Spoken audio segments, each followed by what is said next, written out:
What's going on, guys? It's your boy Jerry. Welcome back to the channel. Now, last night we reacted to a video brought to us by the guys over at Dash Fight. It was the History of Fighting Games Part 2. Now, we recently reacted to the History of Fighting Games Part 1, I want to say about a week ago, and I thought it was pretty dope. There were some interesting facts that I liked. Let's check out this video and see what the guys got cooking in this one.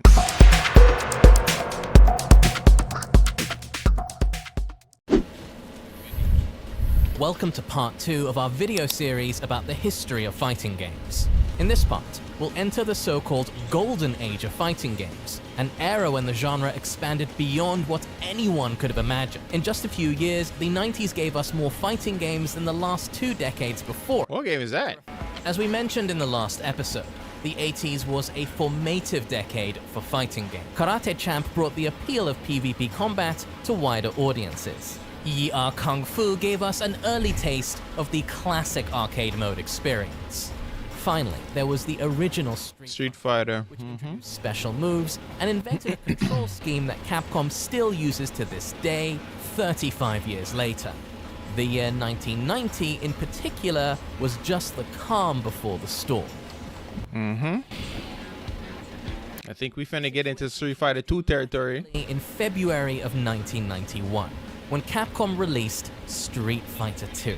Yes, sir. State the impact of this game is nigh on impossible.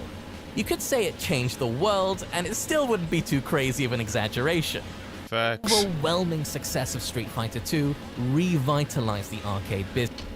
Bro, Street Fighter 2 changed the face of fighting game, bro. Changed it, bro. Dramatically, bro. Created a massive demand for fighting games and led to the creation of a competitive scene.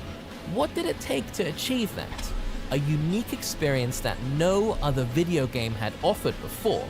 In fact, it was so foreign to your average arcade goer that most people were just playing arcade mode until a big game magazine made articles. Facts, yes, sir. Bro, listen. Once that took off, there was no stopping it. Street Fighter 2 was an almost perfect package as well. Fantastic sprite work, a varied roster of cool characters, and a soundtrack that became an instant classic. Yo.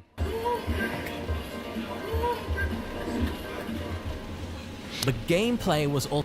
Yo, I can still remember going to like my homie's house, bro, and these dudes are playing Street Fighter, bro. We going crazy in Street Fighter, dog. There was a few like go-to like fighting games that we had. So it was Killer Instinct, Street Fighter, and not Marvel vs. Capcom. Not yet. Marvel vs. Capcom didn't come yet. It was Mortal Kombat. Mortal Kombat. There you go.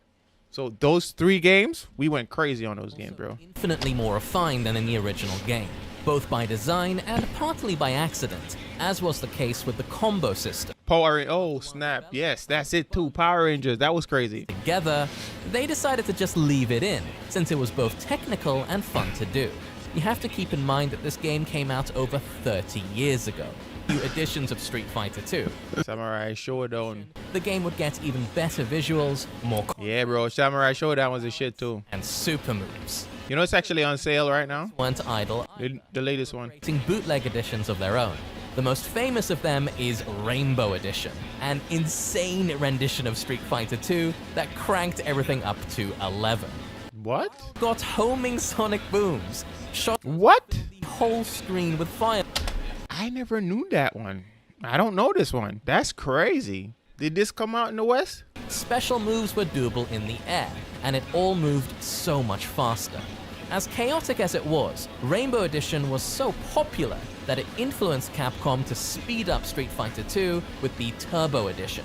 I wonder if that's where they got the idea for Marvel vs. Capcom. Because now that you think about it, like the air specials and shit, I feel like that's where they kind of got that idea from. Late into 1991, SNK would release their first ever Let's go. original Fatal Fury. Fatal Fury. It was a distinctly different take on the genre compared to Street Fighter 2. Wow, so you're telling me that Fatal Fury, King of Fighters, and Street Fighter are relatives, bro. Think about it. Same director. While Capcom chose to enhance the roster and focus on the Versus mode, Nishiyama wanted to create a spiritual successor to the original. Yo, I remember King of Fighters too. Interesting characters and storytelling. Following Fatal Fury, SNK launched 2 more fighting game franchises, starting with The Art of Fighting in 1992. The gameplay was fairly standard, but it's notable for being the first fighting game with super moves. Samurai Showdown, let's go. A weapon-based fighting game set in the Edo period. Partially inspired by Mortal Kombat, they wanted to create a gritty and atmospheric fighting game. So I didn't know that this was inspired by Mortal Kombat, bro. That's crazy. Music and lots of violence. Its signature rage meter is also one of the earliest examples of comeback mechanics. Mortal Kombat, baby, let's go. Just a little over a year after the release of Street Fighter II, they put out a game that would become incredibly influential in its own right. Mortal Kombat! Mortal Kombat was more violent than anything you've seen in video games at that point, which famously led to the creation of ESRB to rate games for appropriate ages. It was over the top violence, bro. You were basically looking at real people, which gave the action and gore so much weight. It was also one of the first fighting games with a juggle system, so if you really knew what you're doing, you can keep opponents in the air and execute flashy combos. The game became an instant hit, so it was immediately followed by a sequel in 1993, which introduced more universal moves and characters. Let's go. The combo system, and Yo. everyone's favorite That was nuts. fatality system. Yo, I low-key cannot wait for MK1, bro. Yo, listen, Mortal Kombat 1 is going to reinvigorate the series. Air combos, bro. Air combos. Listen. Adding extra finishes and comedic options like babalities. Babality. The last major milestone in this episode, Virtua Fighter. released in October of 1993. Right around the time when actual 3D in video games started becoming a reality, it was a true breakthrough, not just in terms of technology, but gameplay as well. Yo, I remember Virtua Fighter, bro. I used to play this in the arcade a lot. Virtua Fighter presented you with proper martial arts. It wasn't yet the game we know today, but it laid the groundwork that would get expanded upon and polished up with future. In Tekken. It also inspired Tekken. its own wave of 3D fighting games, but we'll have to leave that for future episodes. And Virtua Fighter, there were so many smaller titles Let's go. inspired by Capcom's masterpiece, and they also deserve a mention. Killer Instinct. Knockoffs to more inspired interpretations. And saving the best for last, we have a crazy fighting game from Atlas, where you pick a character, all of whom belong to the same family, to see which one of you is strong enough to replace the current leader, a 78-year-old grandma.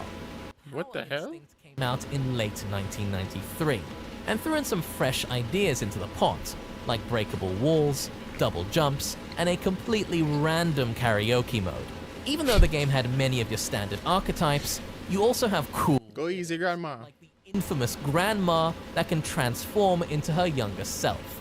It's unfortunate That's that dope. most of these games That's dope. were never released outside of Japan. But with 5 more games in the series, you're bound to hear more about it. This looks good, though. We had This a lot looks to go very through this good. episode. So thank you for sticking with us and watching. In part 3, we'll be going through games like The King of Fighters, Killer Instinct, and Tekken.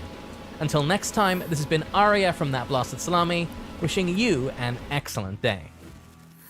That was a pretty good video. That kind of took me back, bro. It took me back to a lot of dope games, some of which I actually did forget about.